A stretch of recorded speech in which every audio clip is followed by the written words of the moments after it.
So I just got out of the shower and I got something. Got one of those. Now these are some things I've been needing for a little while now because this microphone is kind of getting tiring. So this is what I got. First up on the list is a case. So this is going to be a regular GoPro case, except for there's going to be a vent inside. This also comes with a couple of accessories. So you got this, you got the back shell, and you have the case. And what's different about this case than normal ones is that there is a hole in the side right here. So now I can have this on while I have a microphone sticking out the side because the internal one, of course, is broken. So that's awesome. This is for late night shooting whenever I'm underneath cars. It's exactly what it looks like. It's a flashlight that goes on a GoPro. There you go. Now this is what I've been needing. This is a G mic.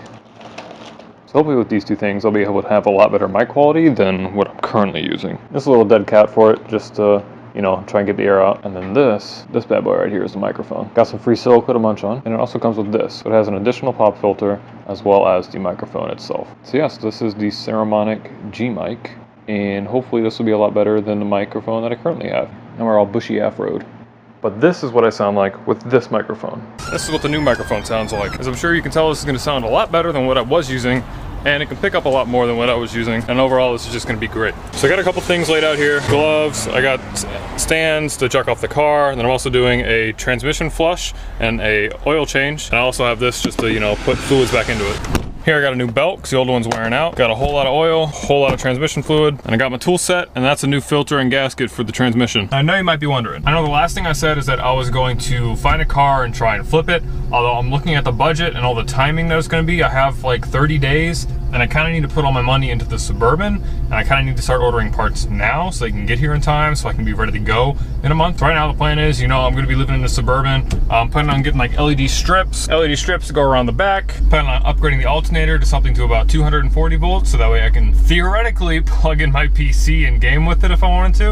All I gotta do is just get a wireless adapter and I can sit outside Starbucks and just suck up the bandwidth. I don't know if you can hear it, but you hear that high-pitched squealing? That's the belt, and that's why I have a new belt. Right now we're on our way to Walmart. I ordered a OBD2 sensor so I could read the codes that are on this car, because this is constantly cycling through different stuff. This says service engine soon. This is my ABS. I know why the ABS is off though, that's okay. I don't know why the parking brake light's always on. It's definitely up. And whenever you step down on it, it will flash at you, even though it doesn't even work. So I don't understand what's going on there. So the Suburban has a couple issues that needs to get worked out, so that's what I'm planning on doing today. But yeah, new microphone. I'm happy. It's gonna be fucking exciting. I'm gonna go to Walmart and get an OBD2 sensor. So, what do we get from Walmart? One of these bad boys. And I especially ordered one of these bad boys. So now I get to figure out why this shit's lit up like a Christmas tree.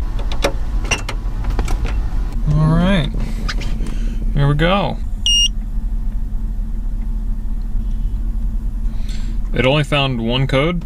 What? Stored codes. Evaporative emission system leak detected. Is that it? That's it, apparently. It doesn't say anything about the ABS on here, so I don't exactly understand. It says my cat's fucked, my O2 sensors are fucked. Well, I guess this is kind of a fucking bust.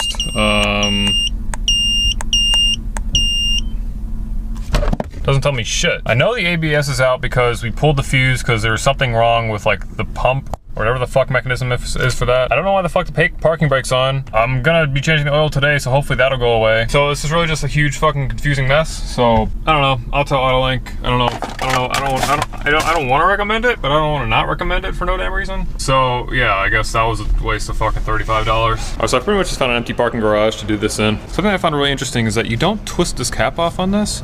You actually twist this whole assembly, and then it just comes out. So I don't know if this is how this is supposed to happen, but this cap just does not want to come off, so I guess we're doing it this way. Everything looks good on there, and there's no real metal shavings or anything like that. There's a little bit of buildup because the oil's old, but I mean, that's really it. We're just gonna leave that on there for now though, just cause. And something for the engine oil. First off, this dipstick is super long, but if you look at it, it's not wet at all. I don't know, we're just gonna get underneath the car and do it all. Luckily enough, once you get down under here, everything's actually pretty high enough that you can just slow around. I should pick up the flashlight from home, shouldn't I? Yep. Alrighty, so GM made this super easy to work on, which is amazing. Thank you. So this is a drain plug right here. This is the oil filter, so they're both super easy to get at. And the transmission pan is right here. This is a drain right here. I still want to take the whole thing off and put the filter back in there because I do have a filter and gasket for this, so I can easily do that. Right now, I just want to get the oil done because this thing's completely on empty right now, so I just want to do this now. Can't get the leverage.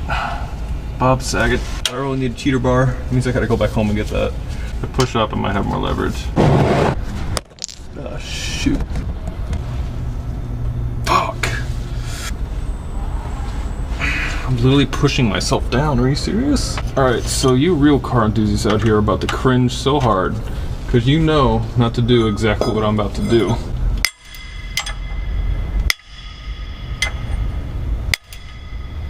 Seriously? How did they even get this on here that tight? Like, how does that not stripped? I really don't want to hit it because I don't want to strip it even more. Fuck, dude. I don't want to drive back home. Oh, I did it. Oh, finally. Holy shoot. What you doing? So security lady just stopped by and told me I was good. So, I mean, I guess I'm good. Yeah, it's interesting though, security lady just stopped by and she was like, hey, you okay? And I'm like, yeah. And I'm like, am I not supposed to be here? She's like, no, you're good. And I'm like, all right. Like, am I breaking any rules? She's like, not that I'm concerned of. And I'm like, all right, hear that? So thank you, nice security lady. That's awesome. So this is a magnetic one and there's literally only like, there's nothing on this at all. So it didn't capture any metal shards, meaning that this is running really well. This is a really healthy engine, which I'm really glad to see. This bad boy right here comes next. So I mean, I should theoretically just be able to grab it and pull it off. Theoretically. I should theoretically be able to theoretically grab it and pull it off. Theoretically. Did I seriously grab the wrong size? Freaking. Well. Okay. Are you serious? I gotta run over freaking AutoZone and get this. You think like that would be small enough to get on here and grab it, but nope, it's just barely too big. I'm about to Uber up there and leave all my belongings here, I guess. On the right side, this will probably be a lot more cooler by the time I get back. All right, so we're in a hurry right now. I need to make it to Napa in like 8 minutes, otherwise they close, and my Uber's still 4 minutes away, and it's probably about a 5-minute drive, so hopefully we can make something work. So this is it. But I mean, it'll get the job done. I've gotten so many freaking parts for this oil change now, it's ridiculous. So I just Ubered here, got the filter right. This Uber driver was talking about how she's only been doing it for a month, and so one day she had a trip. The girl that was with her whenever she was doing her trip, she then told Uber that they got in a huge wreck. She sustained significant amounts of injuries, and that the Uber driver was at fault. And obviously I was just in the Uber with her, so her car did not crash. So then she got an email the next day saying, hey, are you okay? And she was so confused, which makes sense. But turns out the lady was just making up a bunch of stuff to try and get some money out my Uber driver. So I never really realized that that was a whole thing, but apparently there's like scammers and stuff that take Uber rides all the time, so I don't exactly understand why. Like, I feel like if you're putting that much effort into it, you should probably just try and, you know, start a business or something like that. I feel like that'd be a lot better, but I don't know. All I know is right now I'm waiting on an Uber to get this stupid fucking wrench to the Suburban, and hopefully the Suburban will be cooled off. So I'm already getting burned, so I don't know. It's just interesting that people scam Uber drivers. Like, they're out here trying to make a living, and you're trying to like completely shut down their life just to make like $2,000. Like, get a job, you can make it in a month. All right, so we're back. Oh no, that's on there. That's not going anywhere. That's the goods.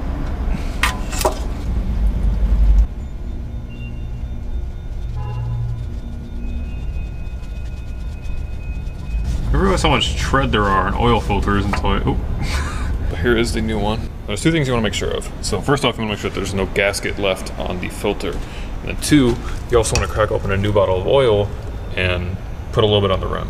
Get some on your finger, just take it and rub it on the rim. Just to help it seal and sit in here a little bit better. It's going to be excessive, just enough to get on there. And now you too can change your oil. I want to make sure this is tight and then some. So pretty much if you just get this as tight as possible with your hand, you're good.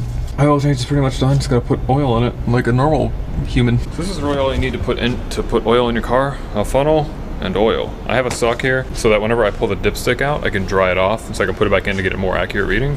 But that's all you really need. 10W30 high mileage. So apparently Suburbans take 5.8 liters of oil and not 6 or 5. It's 5.8. Oh, that's such a weird shot on the camera. Look at that! Look at that! Look at that! Oh, that is cringe. I don't know why, that makes me uncomfortable.